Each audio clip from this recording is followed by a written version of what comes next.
Agora é a correção. Iniciamos a nossa aula número 8, da terceira série, em que corrigiremos os exercícios da página 796 e 797. São exercícios que vão tratar do tema embriologia. Tá na frente 3 aí, tá? De vocês. Encerramos com isso o nosso conteúdo do Octa 1, tá? Próxima aula, o nosso conteúdo vai ser do Octa 2, tá? Continuaremos trabalhando a frente 2 e parte da frente 3. Vamos lá? Então, vamos lá, meus amores, para praticar a questão 1. Em ovos oligolesto, a fase de embriogênese caracteriza por um maciço de células formado por sucessivas clivagens, certo? Aproximadamente com o mesmo volume do ovo inicial. Então, onde ela só se divide, mas o conjunto tem o mesmo volume, é na letra A aqui, na fase chamada de mórula. Perfeito? 2. Observe atentamente a ilustração a seguir, que representa diversos estágios do desenvolvimento de um sapo. Então, tem diversos estágios aí, 1, 2, 3, 4, 5 e 6. Na ilustração acima, segmentação, neurulação e gametogênese ocorre onde? Gametogênese aqui, né? Formando espermatozoide e óvulo. Segmentação vai acontecer aqui, né? Na mórula, onde começa a divisão. E a neurulação? Aqui, onde começa a formar os órgãos deste anfíbio aí, deste sapo que está desenhado aí. Perfeito? Então, fica na ordem segmentação 2, neurulação 4 e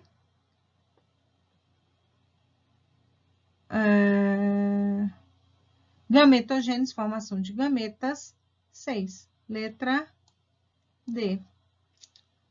Perfeito? 3. A 3 vai dizer assim pra gente. Os ovos do gafanhoto, como da maioria dos insetos, sofrem clivagem do tipo representado na gravura. Só de olhar para essa gravura, a gente vê que é um ovo centrolesto. Olha aqui. Esse ovo aí vai ter divisão meroblástica, que nós também chamamos de divisão parcial, e superficial, que acontece na maior parte dos insetos. Fechou? 4. Baseando-se na embriologia do anfíoxo, assinale a alternativa que apresenta a sequência correta das fases embrionárias. Só de olhar para cá também, para essa questão 2, a gente sabe. Embriologia, fases do embrião, começa na mórula, passa pela bástula, gástrula e neurula. Letra B. Aí é a alternativa correta. Questão 5. Pode-se afirmar corretamente que? Então, a gente vai procurar a alternativa correta aí. O ovo das aves, vou pôr de vermelho que estiver errado. O ovo das aves possui muito vitelo, certo? E tem segmentação completa igual. Não, o ovo das aves vai ser parcial desigual. B, o ovo dos anfíbios possui muito vitelo e é de segmentação incompleta desigual. Não, total igual, ok? C, o ovo do ouriço do mar é extraordinariamente rico em vitelo, tendo segmentação incompleta.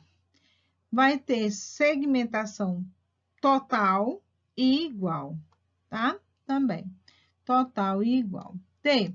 O ovo do anfíoxo tem pouco vitelo, beleza, e é de segmentação completa, aproximadamente igual, certinho. A gente põe a letra D como a letra correta.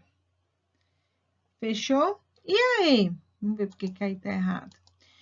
Na mórula, os blastômeros atingem sempre dimensões maiores do que da célula ovo que lhe deu origem. Na mórula, não há aumento de tamanho, apenas de quantidade de célula.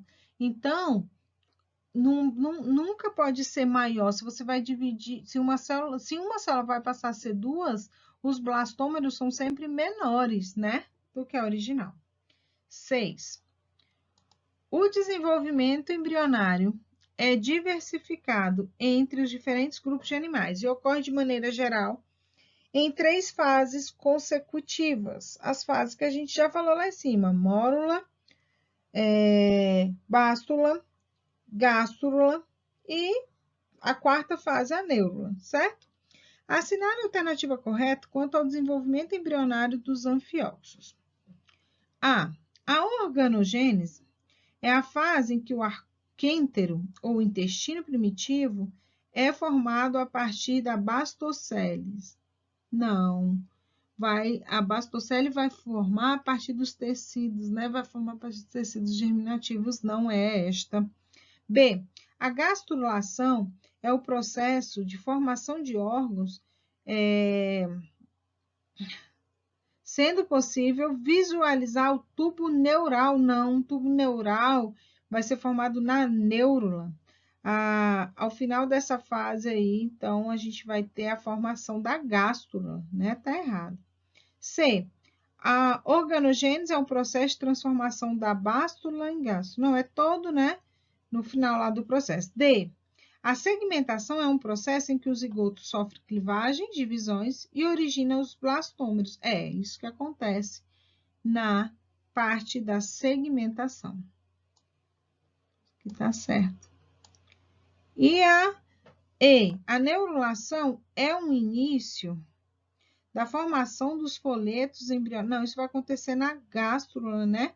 Que vai se formar esses folhetos aí. E não a partir da gástrula, é na gástrula, certo? Fechou aqui. Questão 7. A questão 7 é uma questão só para você identificar também a formação de estruturas, tá? Você precisar de um esquema aí do anfióxo, que é o que está aí durante a formação da neurula. Vocês podem fazer uma comparação também com o que está na página 795. E aí vocês vão chegar facilmente à letra D.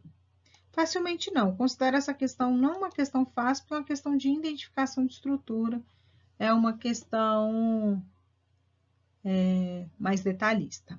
E aí vem a questão 8, que é uma questão mais inteligente. Vamos lá. De férias em um sítio, um estudante de biologia realizou um experimento com ovos de galinha. Na primeira etapa, pesou os ovos assim que foram postos, mantendo alguns deles intactos para que a galinha os pudesse chocar. Dos que restaram, retirou seu conteúdo e pesou somente a casca. Na segunda etapa, logo após o choco, pesou os pintinhos assim que nasceram e também as cascas de seus ovos, recém-eclodidos, obtendo os resultados exibidos na tabela a seguir. Então, aí tem a etapa 1, massa média por ovo inteiro, massa média da casca do ovo. Então, na primeira etapa, ele pesou o ovo total, depois ele pesou só a casca, 6 gramas. Na etapa 2, ele pesou o pintinho, 38 gramas, e a casca, 4 gramas. O estudante ficou intrigado, pois a soma da massa média por pintinho com a massa média da casca do ovo era menor que a massa média do ovo inteiro, certo? Sabendo que a clara representa cerca de 60% da massa total do ovo e a gema 30%, e a casca 10%, os resultados obtidos são os esperados. Justifique sua resposta explicando o processo biológico que levaram às massas verificadas ao final do experimento. Então, ele chegou aí a 2 etapas com massas completamente diferentes. Por que era o esperado aí? Sim, apesar de o estudante ficar intrigado, os resultados obtidos foram esperados.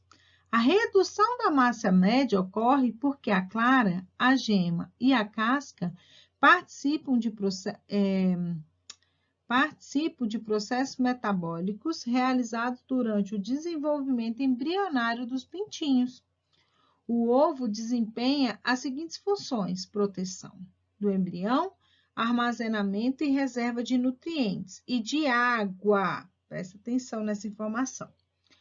E ainda garante as necessidades respiratórias do embrião e para armazenar também e eliminar os dejetos, as excreções aí. Assim, à medida que o embrião se desenvolve, ele consome as reservas nutritivas e absorve o cálcio da casca. Então, ela passa de 6 gramas para 4 gramas porque foi absorvido pelo embrião, né? Para formar o esqueleto do embrião, por exemplo, deixando mais delgado para o momento do nascimento.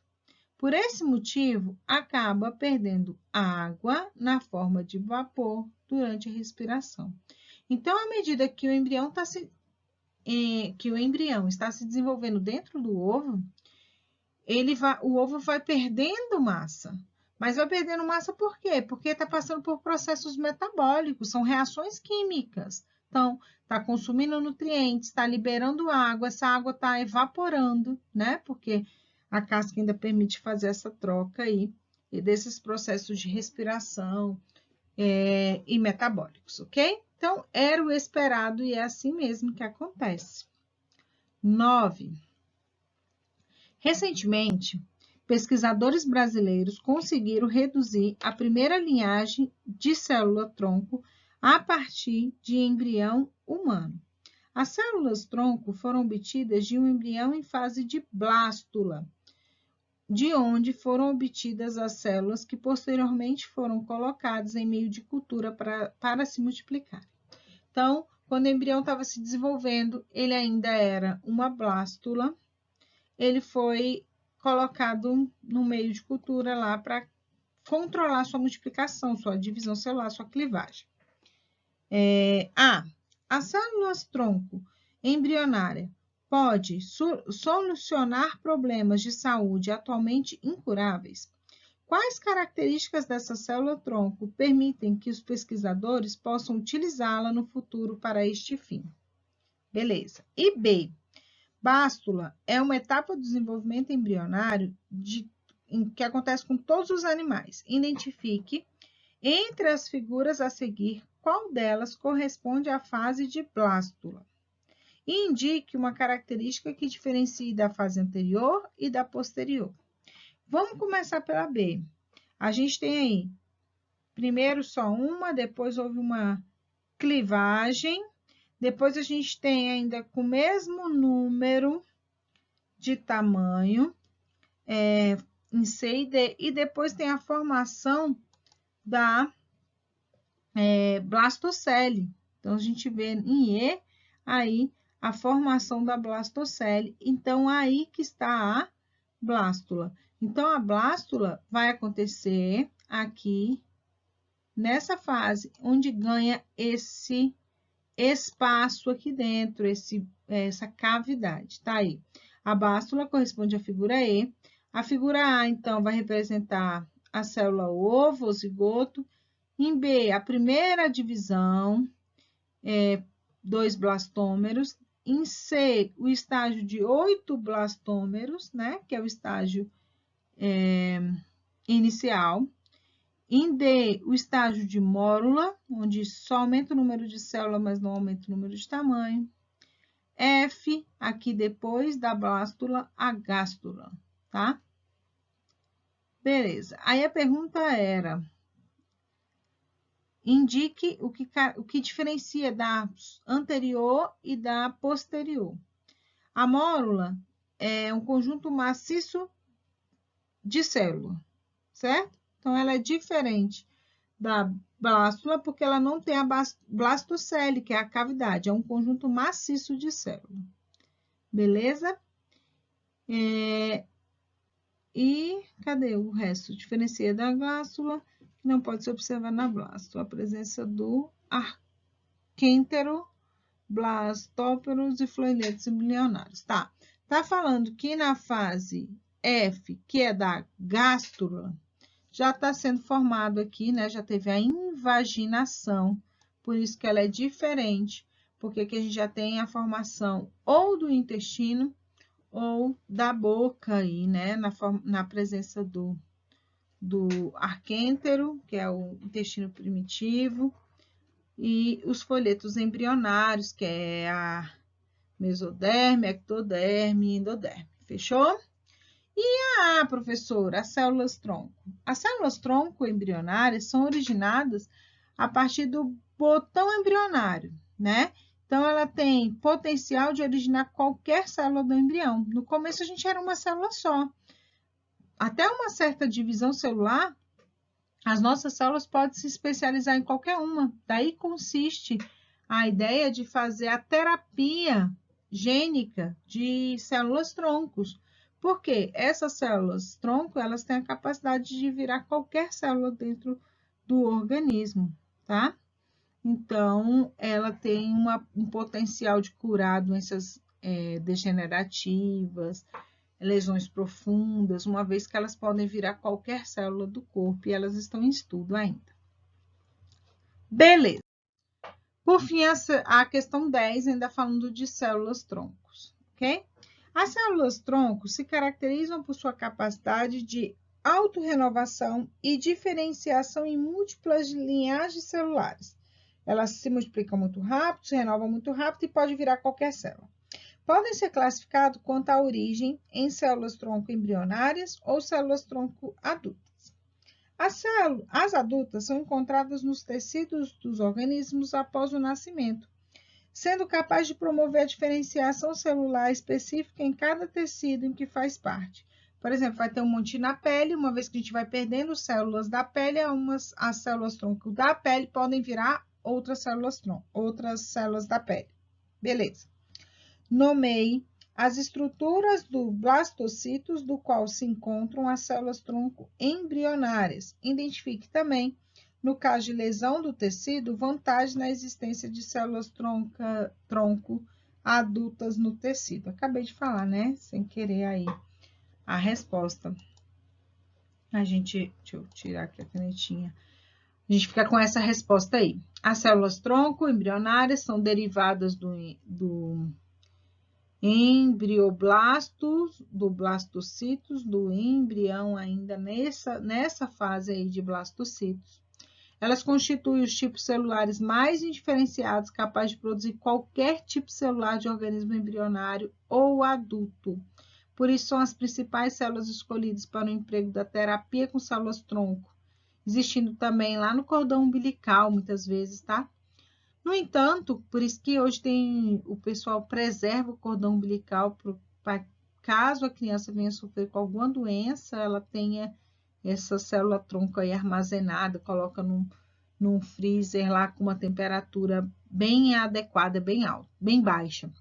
No entanto, quando um tecido adulto é lesionado, as células-tronco adultas presentes nesse tecido são capazes de proliferar, originar novas células e substituir de forma total ou parcial aquelas perdidas após a lesão. A diferença é que no adulto ela já é especializada para virar um determinado tipo de célula.